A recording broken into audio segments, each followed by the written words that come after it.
The question I wrote at the time that I was booking the session was how can I practice approaching safely or realize when my opponent is approaching unsafely? And what are some of my options as opposed to or in terms of approaching horizontally or aerially and defending myself if I'm anticipating that approach from my opponent? With regards to somebody, I guess we could try to frame this in a couple different ways. Actually, this is going to be a good question to answer, I guess you could say. But ultimately, we'll start with your opponent approaching you aggressively or unsafely first. Okay, so if I'm going to approach you, there's some, let's say, basic ways that would be unsafe. So there's moves that are unsafe. So obviously, if you go for like a dash attack, an F smash, like a dash grab, and I miss, those things are considered to be unsafe moves to approach with, I guess you could say. Like this, I'll do it from a distance. There it is. But that much of a win box. If I throw it like a grab and I miss, right, then that's something you could punish with your own, let's say, whiff punish. Okay. That being said, as far as why I would do something like that, there's going to be some context behind it. So instead of just saying these moves are unsafe, if you see these moves, then punish that. Like, that's all good and well. But there's going to be a reason why I would go for something as far as randomly going for it, or also maybe, let's say, you bait me into going for it. Okay. So based on positioning, there's going to be a reason why I would lunge at you with something. I guess you could compare it to, let's say, if you've ever had a pet or you've ever seen any sort of animal that's scared. If they're ever in a corner, or like, let's say they're in, like, I don't know, the back of a kennel and they don't want to get grabbed, like let's say you're trying to like get them out of a pet shop or something, and they're just backing up, backing up, backing up. If they have nowhere else to go, eventually they're going to try and bite you, especially a cat. Not all That makes cats, but sense. lots of cats. So if I, let's say, for example, if I'm scared of you, if I'm backing up, backing up, backing up, backing up, eventually I have nowhere to go. My only other option is to fight you, or in the case of a cat, bite you or scratch you or something. So if you have someone in a position where they would lunge at you unsafely, this is where you can try to take advantage of that. On top of me lunging at you from the corner, because I have what am I going to do? If I go out here, I might die, right? So I can't really do that. I can try to go around you, but if I had no other choice, like let's say I can try and go above you, but if you catch that, that's obviously bad. The other option is to try and fight you. So if you have someone in the corner, this is where you have, I guess, stage control, but you also have, you can use your stage as a resource, or the stage that you have behind you as a resource. Okay, you have all this space. And I've heard of this or seen people refer to this as using the stage almost like a special meter. The more space you have behind you, the more special you have built up. And as far as special meter, you can think of it as get out of jail for free by backing up. So you can only use your meter as you build it up. And by building it up, you're also taking stage or winning neutral or pushing your opponent back in disadvantage, okay? If I'm all the way up to here, let's say I have basically max special meter, because if anything gets crazy, I have my get out of jail free card, which is back up as far as I want to escape a bad situation. So you can use this to your advantage too, to say, okay, if I have special meter all the way up to here and you have basically none, the only way you can get special meter back potentially is to try and fight for it. Fight So my way up like that. yeah. Yeah. So if you try and jump over me, here's the thing. You can jump and go like this and try and get past me. You can jump and you can try and air dodge or whatever and just escape. But if you've now, let's say, done this and you get all the way over here, and all I did was just track you and go over here, now we're the same situation, but on the other side. So you still don't really have anything, You can right? always be faster on the ground than you can in the air. Oh, yeah. 100%. I don't think there's a single character. Maybe like if it was like super extreme, like Jigglypuff in the air versus like Incineroar on the ground, then yes, you can outspeed him in the air. But most characters on the ground are much faster than most characters in the air, right? So the other option too, let's say if you were to try and come down here and not go across the entire stage, once again, you put yourself into a position to have to try and fight your way down, which I don't recommend doing more often than not. If I had to jump over you and like go like this, right? Or jump over you and come down with like a nair, or let's say if let's get scared and I go like this and trying to air dodge low to the ground, all of these things are not safe. If I happen to land on your shield with an attack, you can up B at a shield, grab at a shield, up smash, depending on the move. Or if I air dodge, you don't have to shield at all. You can just go for a dash attack, and then once again, take more of that special or more of that stage and push me off stage again.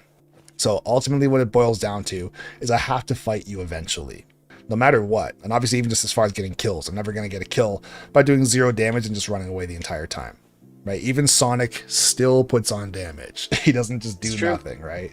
So as far as if someone's going, let's say, going to lunge at you from a certain position, it's probably going to be if they're in the corner, they have to fight for it, right? Or let's say we'll go to the center of the stage or like more mid stage like this. If we'll say like here and here, almost like, let's say it's almost even. If we're in a position like this, why would someone lunge at you or why would they not? I guess you could say people can use a bait. This is the other part I was talking about. So if I was like, let's say, go like for a falling up air, right? Or run up and go for a down tilt with like a fair, something like that. You'll notice that I'm risking being wrong in an attempt to try and take more stage. I'm not actually trying to hit you.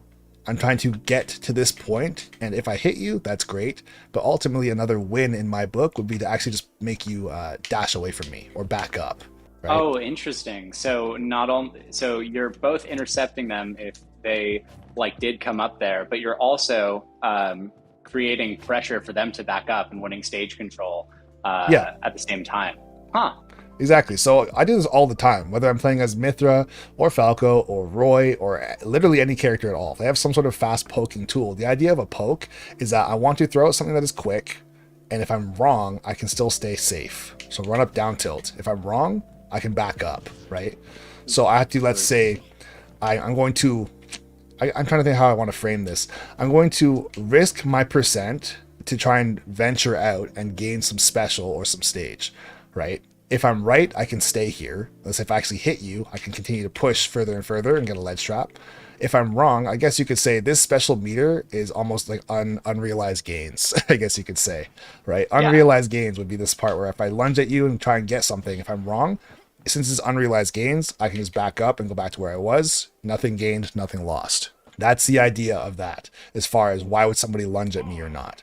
As far as the timing of why somebody would or wouldn't, in some cases, I will say it's legit. Someone just feels like making a risk and they want to try and catch you off guard. But more often than not, someone's going to lunge at you when they see that you've made some sort of mistake, or they're going to anticipate that you're going to try and approach them with a move that is not, I guess not safe, but like it has counterplay to it. So based on a habit of yours, or based on something that you've shown That's me kind of a through a pattern. read-based like attack. Yes. Let's say if we're both like dashing back and forth, and we both dash and lunge at each other at the exact same time. Let's just say it happened in a perfect world. We do it at the exact same time. I go up and go for, let's say, an up tilt, whereas you go for like a landing fair. If you try and do a landing fair and I go for an up tilt, I'm probably going to win that interaction because my attack's going to come out sooner than yours. So Okay. the next part of the puzzle would be, okay, so we both lunged at each other. We both had a reason for doing it. Why did I choose up tilt and why did you choose landing fair? From the very, very beginning of the game, there's not a lot of information as to say why someone would or wouldn't do that. This is where your natural playstyle comes into play to say, okay, I as a player gravitate towards down tilt, or I as a player gravitate towards landing fair. Reason being is because you have down tilt combos, or you have landing fair combos. For example, there's other better aerials than landing fair, but I'm just saying as an example, right? So I could do like landing fair into forward tilt. I can go landing fair into dash attack, right? Or you can do like down tilt, up B. You can get down tilt into fair. You can get down tilt into raw back air, down tilt up B, whatever you want, right? Something. You can be fancy, something like that. And another big part of it as well. Yeah, exactly. We're on the fancy stage too, so you gotta do it to them, right? So as far as let's say you got that combo, and after you get your up B, the combo obviously is over. So from there, what you want to try and do is now track where I'm going and trap my landing. Okay, so let's say you hit the up B, and it pushed me basically to here. So what you want to do here is get in a position to take as much stage as you possibly can without having me be able to retaliate or reverse you for being successful for what you just did. And what I mean by If that, I land right in front of you, I'm going to be landing probably after you land. So if I land too close, then you're in a position to retaliate. yeah, especially if you're also in free fall like this. If you're like that, of course your up B sends me far enough away that you can, or you do have options to escape pressure from getting reversed. But if let's say you go like this, let's say if you hit me to the right and you go like this, and then you drift as far towards me as you possibly can, and I just fall straight down right beside you, it's like, okay, well, you might be able to do something first, but you probably have to jab, right? If you don't jab or shield, then I'm probably going to be able to punish you first. So I wouldn't recommend that. But of course, you have the ability to drift while you're in the air. So you can drift away from me, just get your damage, or you can just drift, like, let's say if you hit me off stage, just go like straight back down, whatever it might be. And then from here, you can just go for your traditional ledge trap. But ultimately, this is a big thing too, and I was talking about this earlier with the other guy. As far as once you've gotten your damage or you push somebody somewhere, this is where you want to try and apply pressure, or I guess you could say, I don't know if I call it passive pressure or like soft pressure or something like that, where it's like you're not lunging at me continuously and like going like this and like going way off stage, because you don't have to do that. But once you've actually done your damage and you've taken your stage, I guess don't give up your special meter for free. Just because you've knocked me off stage, like, okay, I did my damage. It's a great day. I'm technically winning by 35. I'm going to go over here now, reset, and do the whole thing all over again, right? You don't have to do that because you've also earned the right to keep your special by having someone off stage. So let's say if I roll on stage, and this is where I used to think about this a lot. Like when I was first getting into the game, I never understood how stage control really worked, as far as to say, okay, so let's say you're ledge trapping me right here, and let's say, oh, I'm messing up. Let's say I go like this. If I roll on stage and I get here, do I have stage control?